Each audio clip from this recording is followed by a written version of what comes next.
Golden State Media Concepts Sci-Fi Podcast. Together we dive into the world of sci-fi and science fiction. From episodes of Star Trek, Star Wars, to The Walking Dead, Resident Evil, all the hot new science fiction movies from the back doors of Marvel or DC. The Golden State Media Concepts Sci-Fi Podcast. You'll never look at science fiction the same way again.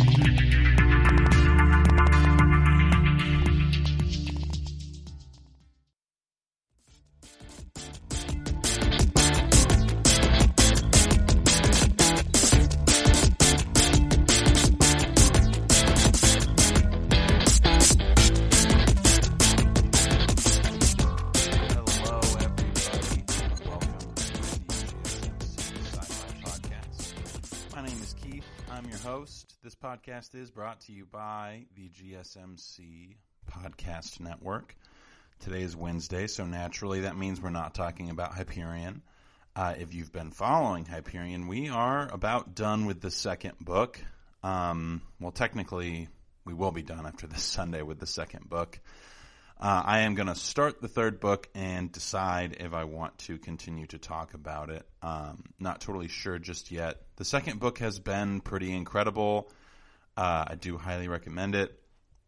I don't necessarily think that this series is going to be one that you're going to need to read in its entirety to feel like you've grasped the entirety of what there is to grasp about it. But we'll see. Anyway, we'll get to the ending of that on Sunday. I just listened to it this morning, so I'm a little anxious, of course. But no, today is Wednesday, and just last week we started talking about A Scanner Darkly. It's a film, it's originally a novel by Phillip K Dick we talked about the premise of it last week, but just as like a quick overview, basically it's the story of a police officer who is an undercover narc, specifically a narcotics officer, and he is actively trying to bust dealers and pushers who deal and push drugs such as heroin, cocaine, and the mysterious Substance D. Substance D is the drug that Phillip K. Dick has kind of created for the sake of this universe that drives the story.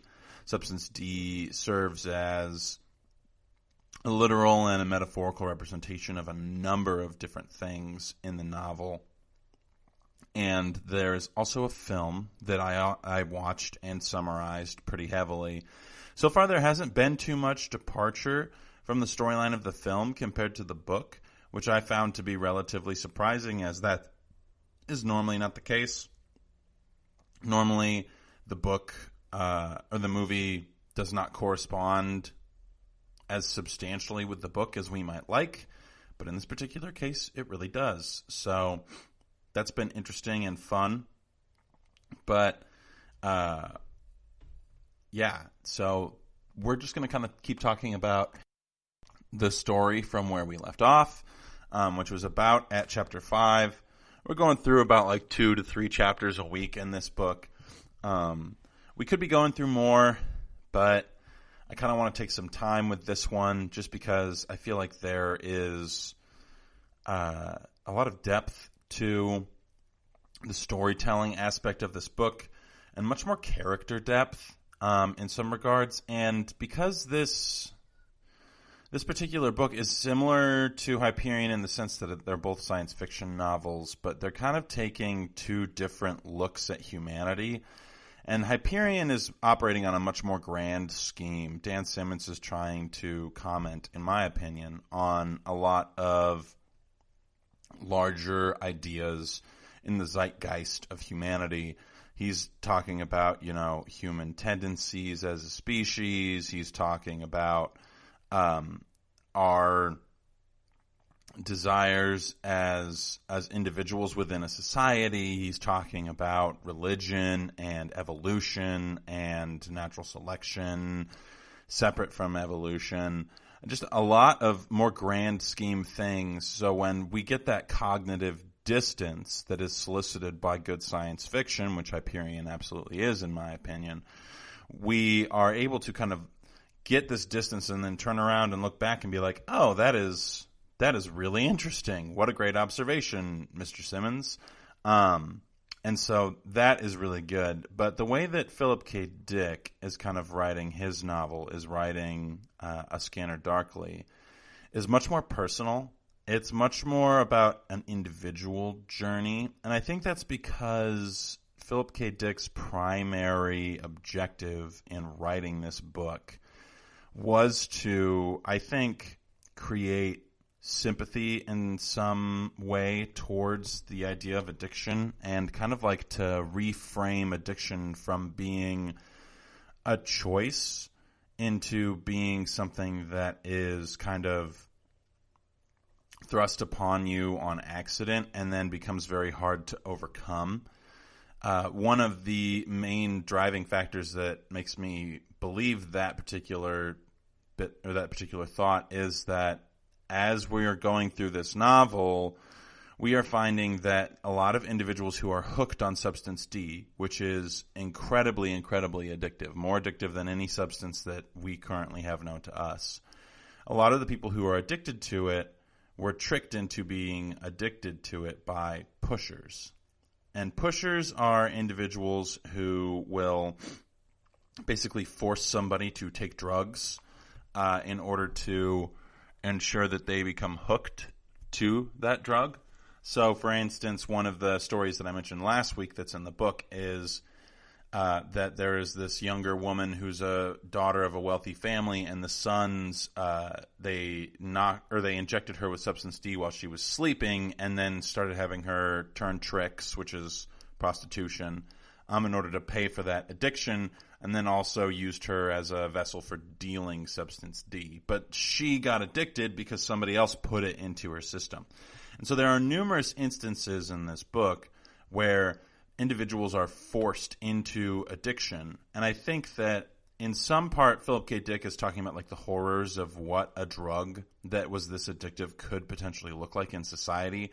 When you could become, like when you could just take one dose and become so addicted that you can't stop, and you have to do anything you can to get more of it and basically subject yourself to the will of another human being. I think that's one of the things that he's perhaps conjecturing as a possibility when it comes to illicit drugs. But I think that it also is supposed to kind of represent a metaphor for the drug itself, because I think what he's kind of trying to say is that the drug in some capacity has a will of its own, and it desires to imprison you within the walls of addiction. And that is not something that is necessarily,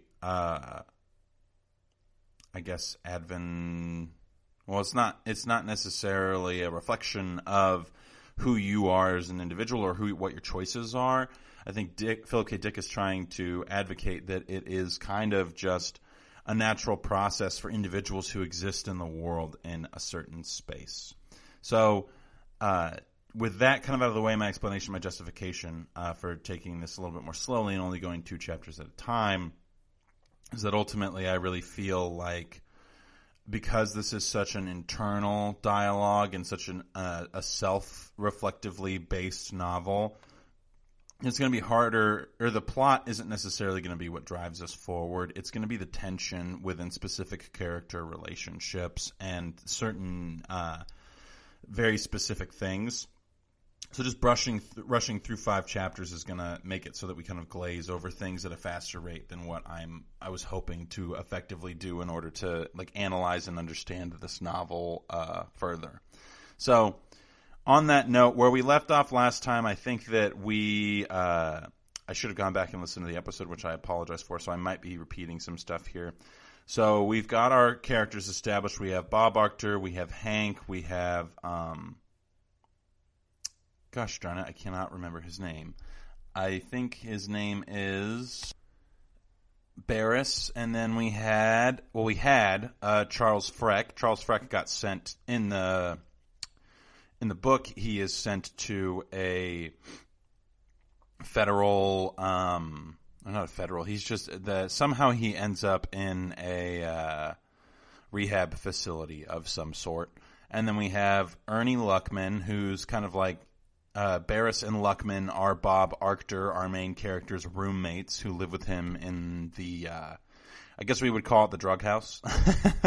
That's what Arctor refers to it as. And then we have Donna Hawthorne, and then, like I had mentioned earlier, a guy named Hank. Hank is he's the boss. He's Bob Arctor's boss. So we will have a lot of interaction with him, but not necessarily in the same way that we have interaction with other individuals. So last we kind of were talking about the book. We'd kind of gotten to a point where we're just establishing a little bit of the tensions. There is this realization by the authorities that Bob Arctor could potentially be involved as one of the heavier hitters in the drug industry. And this, of course, attracts the attention of all of the agency, or of the agency in which Bob Arctor is involved. But if you remember correctly, the agency doesn't get to know who its agents actually are. So the fact that Bob Arctor is implicated or involved with in an investigation is something that they're not even allowed to know. And the reason that he's involved is because of an anonymous tip that was sent in by an individual. And this individual is going to be kind of like the driving force for a lot of what this novel is about, in my opinion. Last week, we kind of ended our conversation by talking about like what it is that Phillip K Dick is saying about individuals who end up addicted to drugs. And he was kind of talking about how a lot of people who get addicted to drugs are ultimately just not satisfied with the typical trappings of a suburban life or the typical trappings of life. They're always kind of searching for more, and in their search for more, they find that a lot of things are just really, really insincere, and then they have a hard time coping with that, and because they have a hard time coping with that, they'll search out the ability to find something more from other sources that are not necessarily as beneficial. And that was where we kind of left off, because Bob Arctor had just told us a little bit about his family. So to progress from there, there is a specific instrument described as, I think, a oscilloscope, which is not, it doesn't really, Phillip K Dick doesn't really tell us what it is exactly that it does. It's kind of like a measuring instrument for multiple things. It's basically like a very convenient tool in some capacities, and it has been tampered with. And this is the beginning of what is going to be, I believe, a very long-running, I guess, theme of paranoia. I think that Phillip K Dick is going to try to walk us through what it looks like to become addicted and to, like, experience the brain damage of the individual who becomes addicted to this substance, because one of the main things about substance D is that it really messes with the chemistry and the operations of your mind in a way that other drugs don't necessarily do that. So we get this like kind of dichotomy that's going to be present throughout most of the novel of, you know, what exactly is real, what is not real, what is it that we can trust from Bob Arctor and what is it that we can't trust. So I'm not sure that Phillip K Dick wants to make Bob Arctor an unreliable narrator necessarily, which is a pretty good storytelling mechanic in my opinion, though you usually need more than one viewpoint in order to effectively, depict that. Which the book's not even halfway over, so we could easily get another narrator, or have another narrator be introduced to us. But we are kind of in a place right now where we're just starting to see the early signs of addiction and potentially brain damage in Bob Arctor. When the novel starts, it opens with Charles Frick, who has already gone so deep into his addiction that he's starting to live in the hallucination of believing that there's a bunch of aphids all over him, all over his home at all times. And those aphids are biting and clawing and making him scratch and basically just making his life a living heck. This is a PG podcast, so I'm going to say heck. So we're going to kind of talk more about that, keep summarizing the chapters that we went through right after this quick commercial break. Want to find out what movies to go see? Then check out the GSMC Movie Podcast. It's your ticket to the latest movies, whether it's a new blockbuster event, romantic, comedy, or action flick. This show has got it all covered. They talk some what to go see now. Don't bother. What's hot on Netflix and everything in between. That's gsmcpodcast.com/movie-podcast. When it's all about the movies, it has to be this new show. Don't forget to like them on Facebook and follow them on Twitter. Visit gsmcpodcast.com for more info.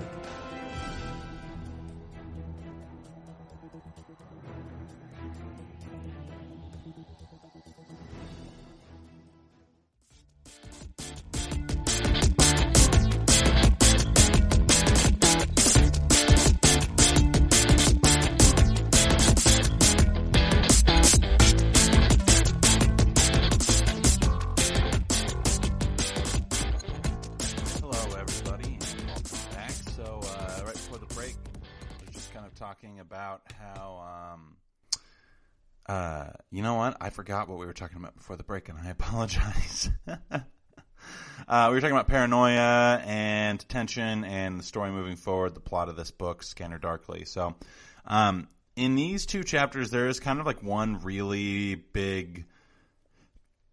Well, I guess so we found out that Bob Arctor is going to, or is now considered a valuable suspect in like the overall drug industry, enough to the point where the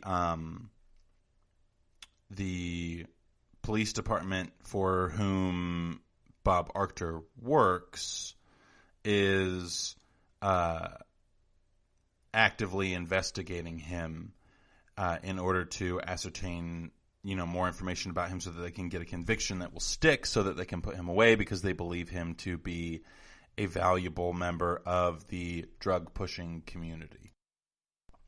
Because of this, they've decided that they're going to monitor Bob Arctor's house via like a 24/7 hollow scanner, live stream, video footage, audio recording, etc. type thing. And they are doing so with a bunch of kind of like advanced technology. Sorry for the pause there. I was just trying to think of how to describe it. Because essentially, like, in a normal novel, if you say you're going to bug somebody's house, it's usually just audio equipment because it's hard to hide video equipment. But in this particular universe, because it was written like 15 years in the future from when Phillip K. Dick wrote it in the 60s or 70s, he believes that the police force would be able to like totally anonymously bug somebody's house with like tiny little cameras that nobody would be able to see. And so in deciding to do this, it means that Bob Arctor has to vacate his home for a set amount of time in order to ensure that the house can be bugged properly, essentially. And so Bob Arctor calls in and lets them know that, in this case, Frank calls in and lets his boss know, like, hey, the house is empty, send your guys over now. And so we go on this little ragtag adventure down to San Diego in order for the gang, which is Barris, Luckwood, and Arctor, to get a new cephalochromoscope or something like that. I was just looking at the name of it. It's like a cephalochromoscope or something like that. I don't know why it's called a cephalochromoscope. Cephalopod is the family? Phylum? I don't know. Cephalopods are all of like your octopus, squids, nautiluses. It's a phylum, I think, in the mollusk family, I think is how I don't know, I can't remember the acronym. Regardless, it doesn't really make sense as to why it says that. I think it's because it has something to do with like nautilus eyes or something along those lines.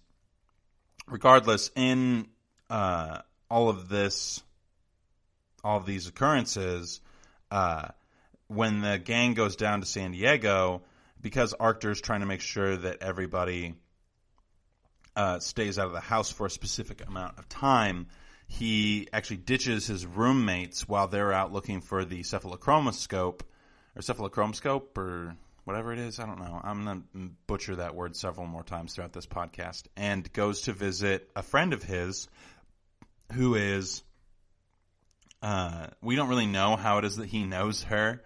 At first I was like, oh, he's visiting his ex-wife. But at this point, well, the only thing we know about his ex-wife is that she left him and took the kids. So my guess would be is that there's no contact between him and his children and his wife. So that, yeah, there's that. But when he arrives to his friend's home, we find out it's a woman, and that this woman lives with a lives with a man who is her drug dealer, and that she is hooked on crystal meth and is prostituting in order to pay for that habit. And there's like this little mini side adventure that happens through this whole process that I really think is worth talking about, just because I think it really accurately reflects a lot of things that Phillip K. Dick is trying to say about human nature and about relationships, especially when it comes to specific differences between individuals in relationships. So Arctur arrives. The woman has signs of physical abuse. The apartment she lives in is completely ransacked.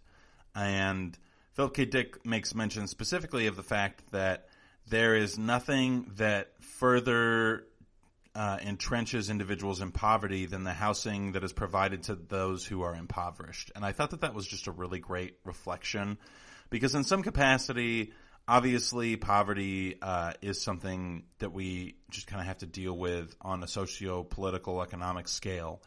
And Phillip K. Dick's opinion on it, I think, is that poverty is a cycle that is developed based off of like culture and upbringing, and not necessarily one that's based off of individual proclivities that you're born with. So if you're born into a place of poverty, there's a cycle or a culture that will foster habits that create poverty. And this might be a little bit of a stretch, and me kind of like trying to apply a thought process to something that Phillip K. Dick wasn't necessarily saying.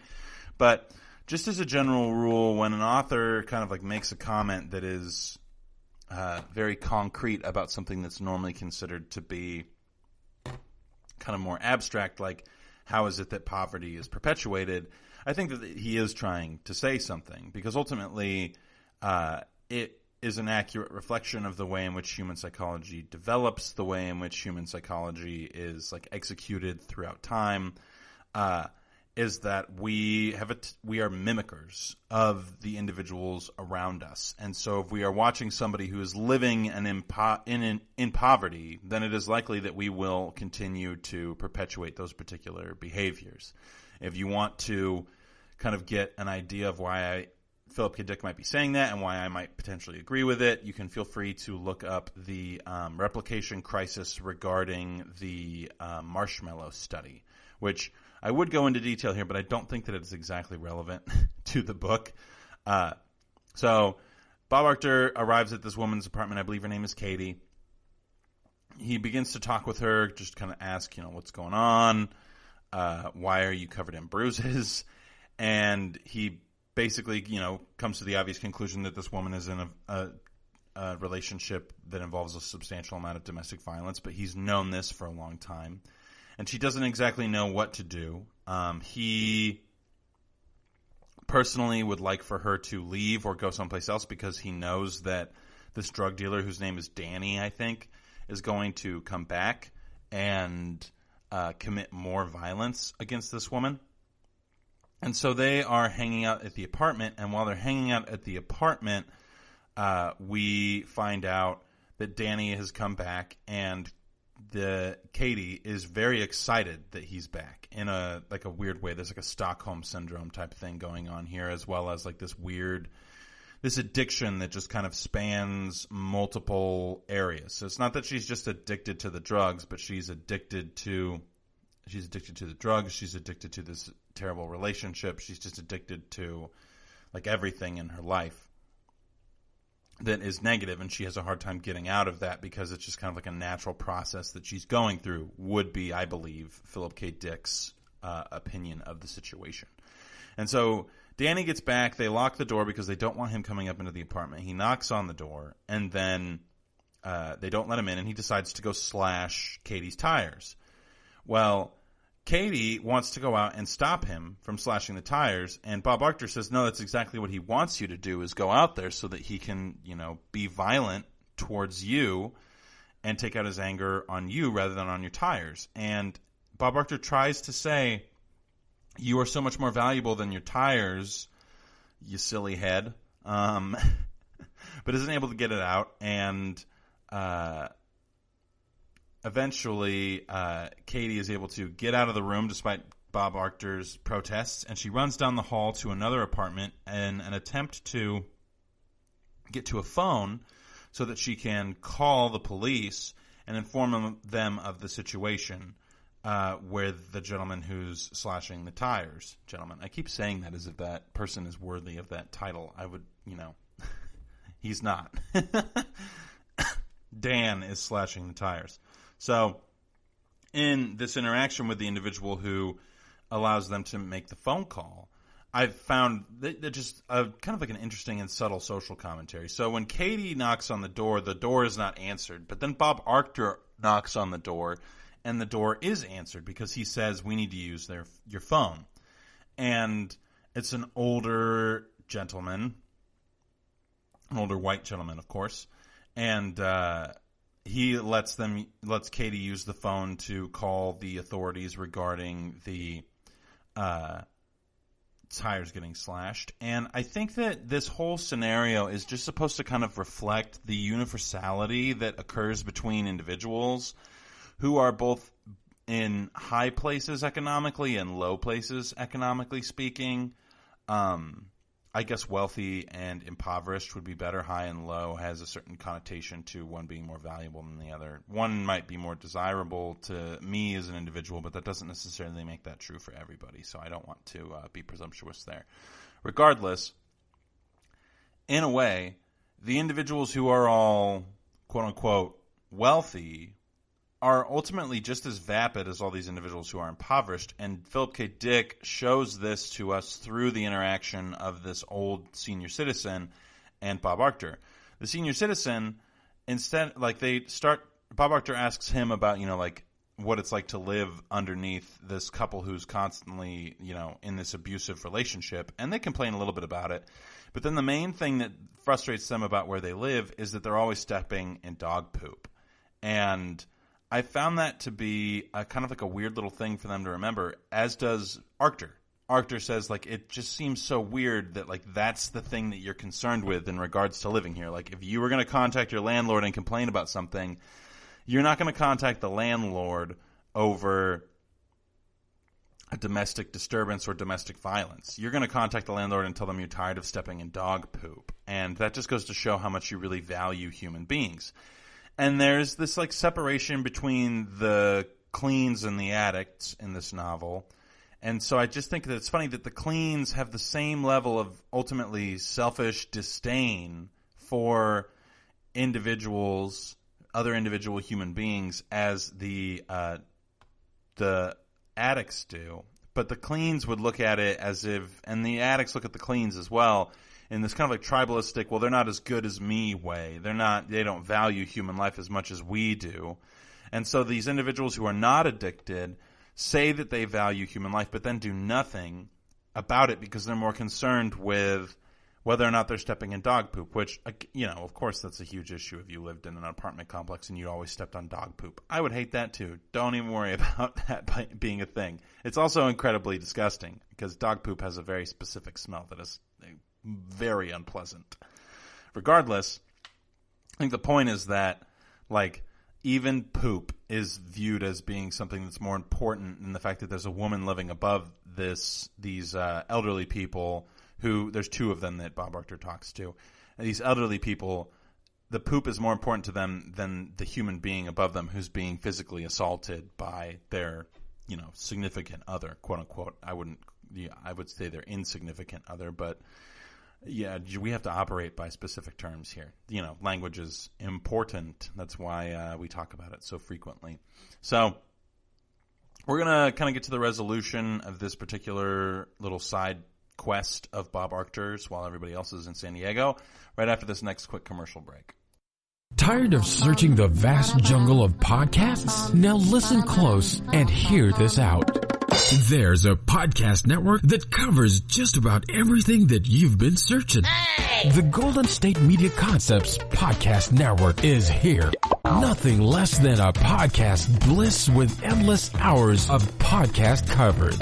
From news, sports, music, fashion, cooking, entertainment, fantasy, football, and so much more. So stop lurking around and go straight out to the Golden State Media Concepts Podcast Network. Guaranteed to fill that podcast itch. Whatever it may be. Visit us at www.gsmcpodcast.com. Follow us on Facebook and Twitter and download us on iTunes, SoundCloud, and Google Play.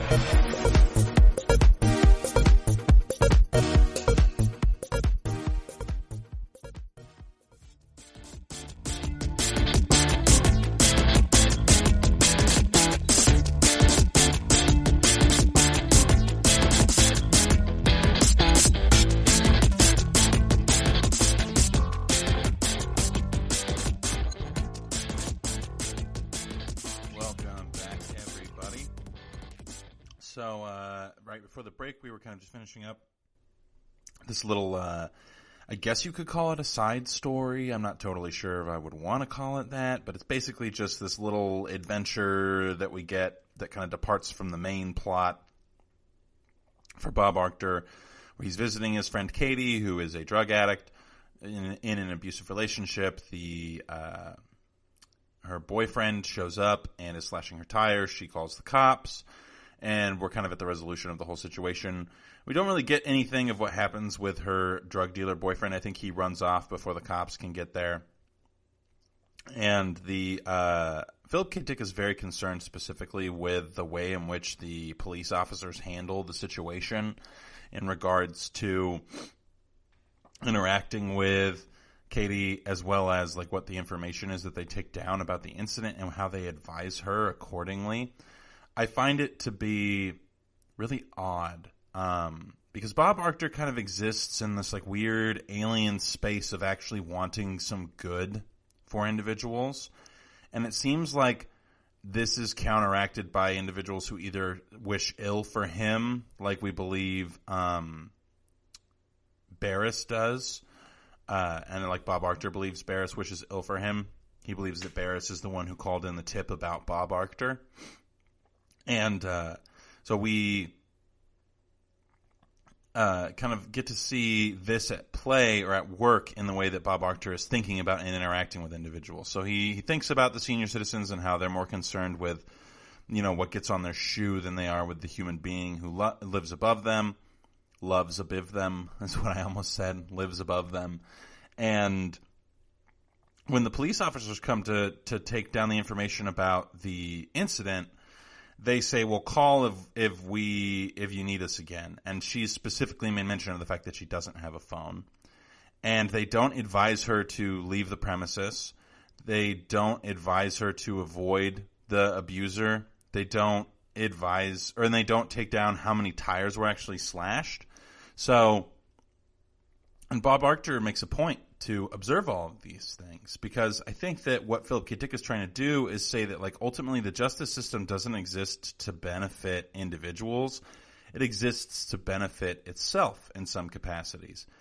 at the beginning of this particular adventure, if you want to call it that, Bob Arctor makes note of the fact that police officers don't go to the slums unless there's a major crime. So, like, this woman, Katie, could be getting beat every other night, and the police station wouldn't show up, or police wouldn't show up unless it was a murder or something along those lines. And then, you know, at that point, they'd be like, oh, how could we have prevented this, blah, blah, blah. And, you know, I think Bob Arctor kind of bemoans the fact that the justice system ultimately isn't there to serve the people, at least not in this world. It's there to bust drug dealers and bust users for using drugs, not for individuals who are, like, committing real atrocities to each other. And I think that part of that focus is what Phillip K. Dick is commenting on in this novel quite frequently. And there is, you know, I've noticed that there seems to be a pretty scathing review of most police officers, most individuals of great economic means. Like, almost all of them in some capacity are treated or talked about in a very negative fashion.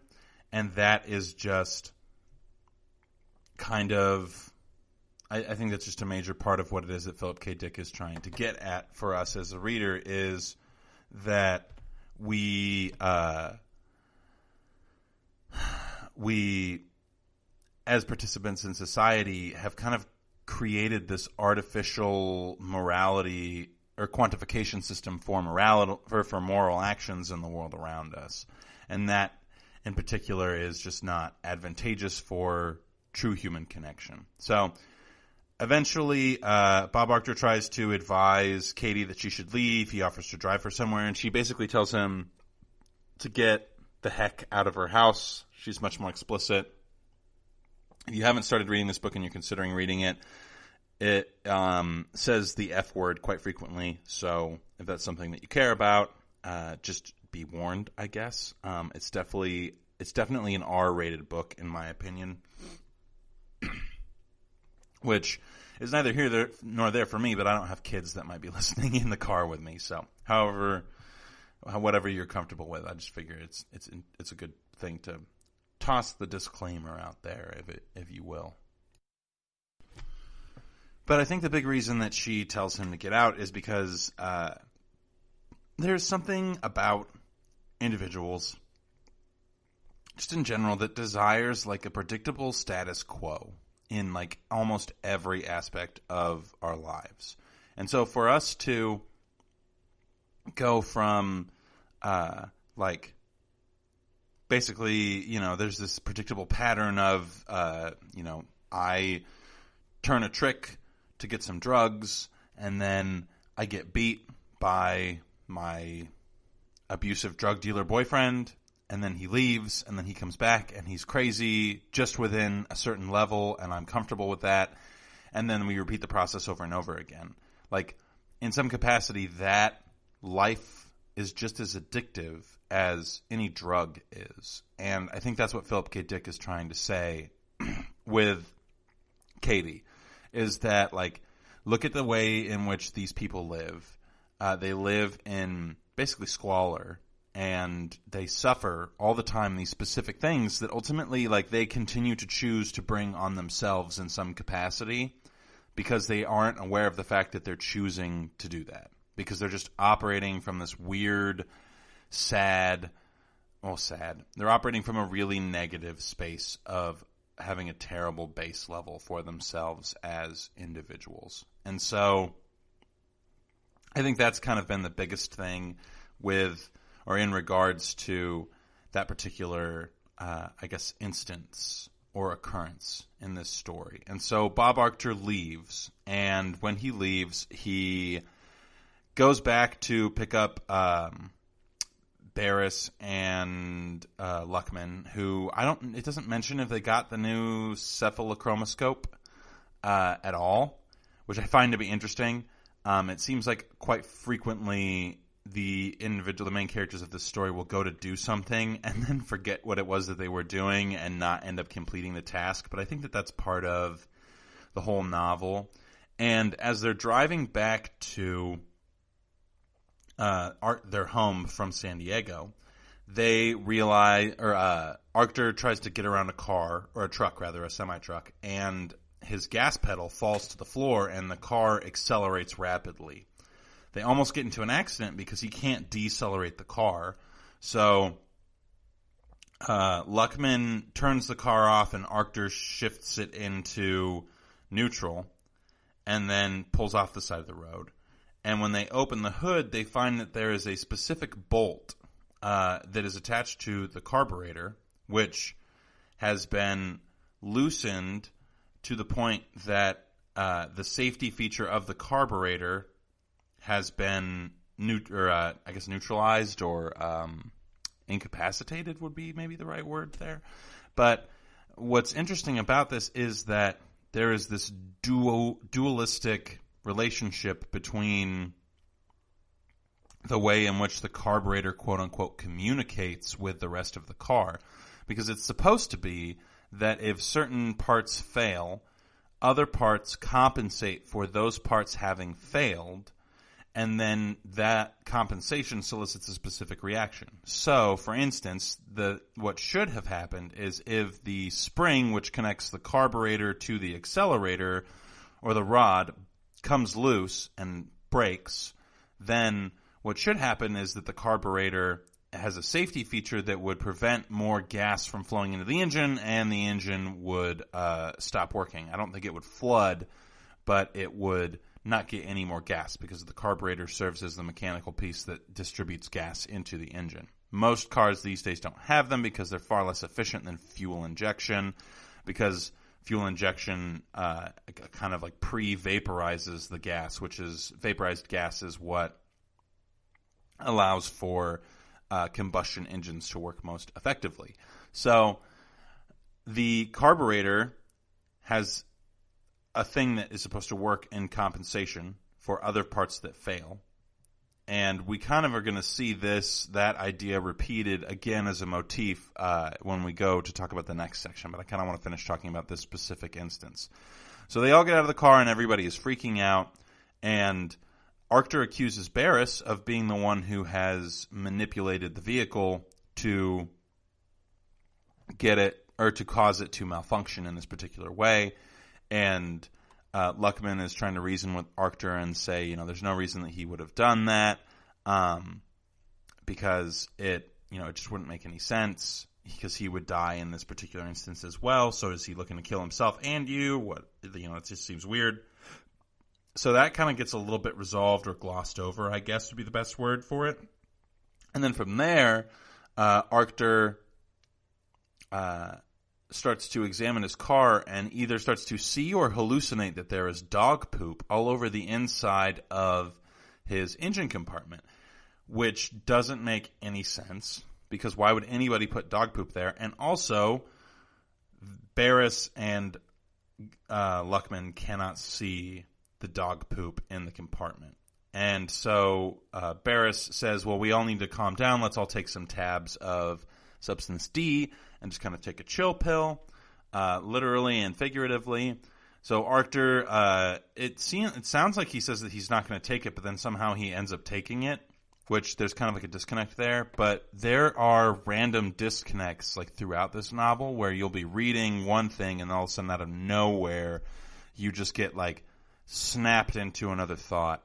And I think that, again, this novel is supposed to be kind of written in a style that puts you like deep within the headspace of an addict and of a person who's going through addiction to and damage from substance D.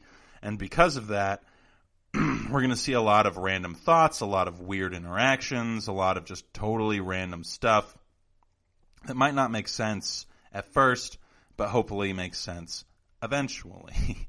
So, it will never make sense. It's more that, like, eventually we're going to start seeing the ways in which these things tie in, because they'll become more frequent and there will be a more discernible pattern.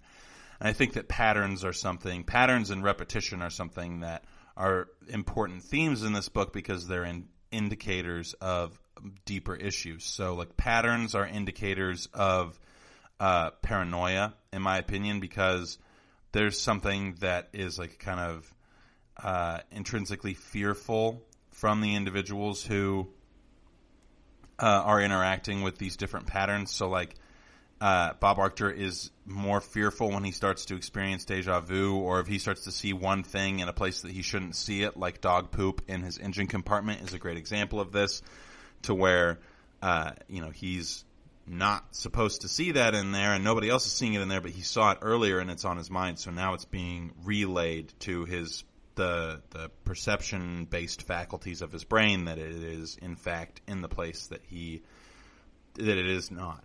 And so there's a little bit of this hallucination coming in, and Arctor is realizing this and questioning, like, well, how much of this is even real? Like how much of anything of it is real? And this is something that the movie did really well, that the book is also doing very well.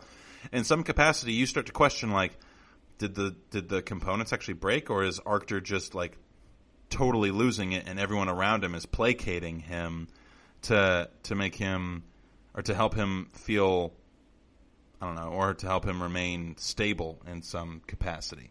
Because, that is kind of what they did with Frick at the beginning of the book. So after they resolve that whole issue, they get a tow truck out there, they get the car fixed, and they end up driving home. When they get home, a bunch more craziness ensues, and then there's other things that happen towards the end of the novel. But we're going to talk about all of that right after this last commercial break.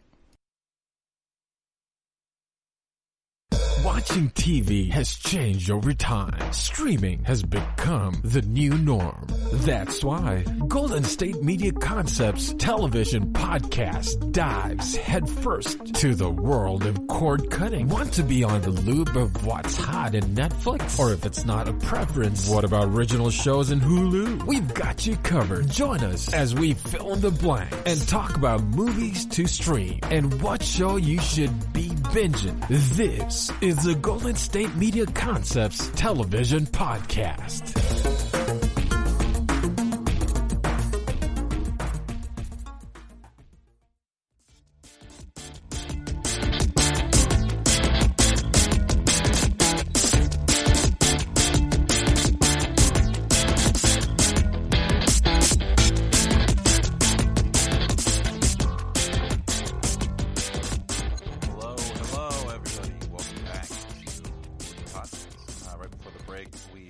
Talked about the situation that had occurred during the drive back from San Diego. So the gang gets back to the house, the gang being Bob Arctor, I think Ernie Luckwood, and James, gosh darn it, why can't I remember his name now? Everybody calls each other by their last names in this one. James B. His name starts with a B. And Barris, there we go. Goodness, I'm so bad with names. Yeah, if you ever meet me in person, it's consistent. I'm that bad in person with names too, so, Regardless, they get back to the house, and on their way back, they're talking about who could have possibly sabotaged the car, why would they want to sabotage the car, and Barris reveals that he has in fact bugged the house himself with a cassette recorder, and then left the front door unlocked for anybody who would like to walk in and occupy the home for an undisclosed amount of time in order to bug the home. And Barris thought, if someone came into the house, that he could get them on the tape recorder bugging the house or stealing from them or what have you. So they get back to the house. Everyone is, of course, freaking out at this point. Barris was telling the truth. The door is indeed unlocked. There's a note on the front door that says, hey, the door's unlocked, come on in. And so they go in, and they ultimately come to the conclusion, via some clues that are dispersed throughout the home, that there were indeed people there, that those people smoked a cigarette as well as a weed roach, or a joint of weed, a doobie. Sorry, I sound like a 75-year-old white man. I'm only 29. They smoked a marijuana, and they left the roach in the ashtray. And so there is definitely, and it's still hot. And so they're freaking out, like, the people that came in here were probably cops or somebody else who planted a bunch of dope everywhere, and now we're going to get framed for having all of that dope. and we're going to be totally screwed and get arrested and blah, blah, blah, blah, blah, blah, blah, etc., going down this dark path of paranoia and fear. Well, they come to the end of this, eventually, and ultimately ultimately they find out that Donna is in the house, and she is the one who is smoking the weed and who has left the roach in the ashtray, and she's been there for about 40 minutes. What they also find out is that the individuals that bugged the home or that broke into the home, they knew that Barris had bugged the house with his own cassette tape recorder, because what they realize is that the cassette tape recorder was turned off. And so we kind of get into this space where Bob Arctor knows that there were people coming to the house to bug the home, because Bob Arctor is Bob Arctor, but the company the police station he works for doesn't know that he's Bob Arctor. And because they don't know that he's Bob Arctor, he has to maintain that he's not Bob Arctor. So he has to tell them when to come to the house. Otherwise, they would be able to deduce that he was probably Bob Arctor. And so they, and there's a whole conversation between Arctor and Hank, his boss, and Hank basically says,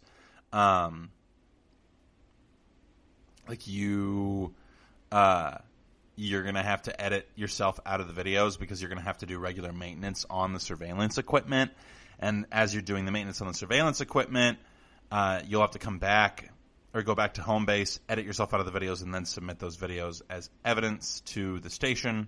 And so, which doesn't make any sense to me, because he could also get rid of anything that's super important from the videos or incriminating. So it just, I don't know, the whole thing kind of doesn't really make sense to me. At least, my guess is that there's probably someone overseeing the editing of the videos who isn't involved in his department directly, but that's neither here nor there. They don't ever talk about it, so I'm not going to make any assumptions in that regard. But all that to say, Arctor's in this space of knowing that there would be people in his home. There's an implication, there's kind of a game here going on, like a poker game in some ways, between Bob Arctor and James Barris, because Arctor believes Barris is the one who phoned in the tip about him. And Hank believes that it's Barris who phoned in the tip about Arctor as well, based off of some interactions or some previous knowledge that they both have about Barris and the way in which the tip was submitted. And so there's kind of this poker game going on of, I think, Arctor being suspicious of Barris and acting accordingly, or having to act like he isn't suspicious of Barris, because if he acts truly suspicious of Barris, then Barris might be able to figure out that he is indeed a narc, because then that would mean that he has more knowledge about him than your standard roommate/friend would have knowledge about him. And Barris can't let Arctor know that he knows anything, because if he does, then obviously his cover's blown and he'll just get put in jail, because he's got plenty of things like possession and stuff like that that could go onto his record, and he could get in trouble as well. So it's kind of like one of those mutually assured destruction type situations, except overall, the only thing Arctor has to lose is his cover, or maybe his job in some capacity, but that's not even, we don't even know that that's for sure what would happen to him if he were to have his cover blown. So they have this whole exchange. It kind of, you feel that tension. Donna comes down, and then we transition to the station where Hank goes over with Bob Arctor all the things that Bob Arctor has to do. They talk about how there's this thing that the police stations do, the precincts do, where they'll acquire old drug houses and use them as like home bases for surveillance. And there's this weird moment where Arctor is offended that his house wouldn't be considered a good option as one for the precinct to take over for surveillance. And I'm not entirely sure. It feels like there's a little bit of a disconnect between like being offended and what it is that he actually wants. And this disconnect is something that's going to become a big part of the story. After that conversation, at the end of it, Hank tells Bob Arctor, you need to report to this medical portion of the precinct for an examination. And so Arctor goes and thinks that they're going to give him a mental examination because of the speech that he gave at the Lions Club. And he is like obsessed with the ways in which he messed up the Lions Club speech. And so they start asking him questions that are supposed to kind of indicate to them whether or not the substance D that Arctor has had to take in the line of duty is starting to affect his brain in substantial ways, enough to the point where he would no longer be a viable officer in the field. And so they ask questions, and Arctor seems to be able to answer them effectively. And then they go into this portion of the exam, which is an image test. And now I mentioned this specific image test when I was talking about it in the film as well, because it's very important. But what's interesting in the book that is not in the movie is that there's this specific little bit of narration where Arctor talks about how there's this pseudoscience that has become kind of more real science because of substance D, where different sides of the brain connect to different things, and you can experience a disconnect between the hemispheres of the brain and damage to one side, which the other side will try to compensate for. And in doing that compensation, things will get messed up. And the doctors refer to this as like cross chatter. So, Arctor is told to look at an image and identify that image as being something. And so he identifies the first one correctly, but the second one incorrectly. And then the third one, they don't tell us if he identifies it correctly or not. And so when he gets the second one wrong, he asks, how close was I? And one of the doctors responds by saying, well, there is no close. There is right or wrong. That's what's so great about this test, is that it's not about what is or isn't there according to your perception. It's an absolute in some capacity. And that's how you judge the way that the brain is acting. And I don't know if Phillip K. Dick is trying to make any commentary about his personal ontology in regards to how the brain works by any means, but he may be accidentally making commentary on that, because in some capacities that is a philosophical statement that there are absolutes that you can perceive, and that if you don't perceive those absolutes in the right way, then you are now not operating at an optimal level. And so I think that there is a little bit of kind of an ontological statement within that idea. And so Arctor kind of realizes, because he got the question wrong, that there is something wrong with his brain, and that he is in fact, somewhat in danger of experiencing enough brain damage to have a major issue occurring in his life. And what's interesting is, prior to this, when he's on the road and he takes the substance D after his car breaks down,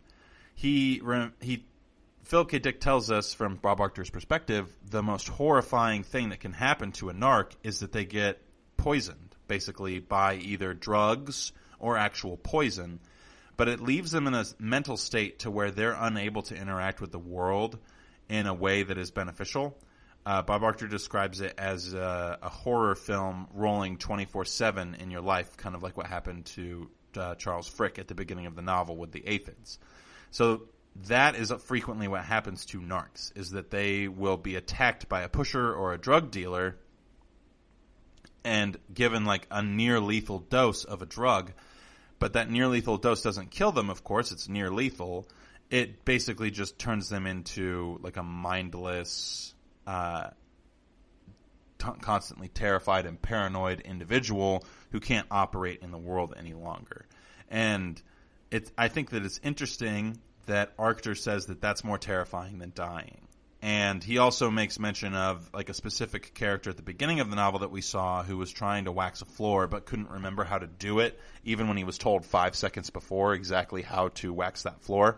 Bob Arctor says, I would end up being just like that guy, which could be some potential foreshadowing, in my opinion. It's important to note these tiny little side comments, I think, and a lot of Phillip K. Dick novels ultimately end up being very important later on. So there is potential that could be something that could happen, as well as him being nearly lethally dosed with substance D or something along those lines. I think that that's something that could also potentially happen in Arctur's interactions with Barris and things like that. And so what we find out is that there is indeed some disconnect happening between Arctur and or Arctur's brain between his left and right hemispheres. And the reason that I'm mentioning this is in part because it's very important, but also because when we talked about that carburetor earlier, we talked about how there was basically a dichotomous relationship between a couple of different factors that would contribute to the safety working on the carburetor or working in the opposite way, because the carburetor is compensating for something else. And in that way, I think that the carburetor is kind of, I don't know, not like a metaphor necessarily, but a little bit of foreshadowing on Phillip K. Dick's part of how it is that Bob Arctur is coming unscrewed. Like in the same way that component was unscrewed from the carburetor, Bob Arctur is becoming unscrewed. And there is like a lot of language specifically around the idea of a screw in Bob Arctur's inner dialogue during his examination. And then there's also a lot of dialogue about like just the way that people perceive certain words. So the doctors at the end of the chapter say you might make it, and he says, "Make what?" And he lists off a bunch of things that you can make, and they just kind of like don't know what to say about it. And ultimately, that's kind of exactly the way that language leaves us, is not knowing what to say about things when we just make generalities. And so this last chapter was really great. There was a lot of stuff in it that I felt really kind of helped you to understand the authorial intent much better.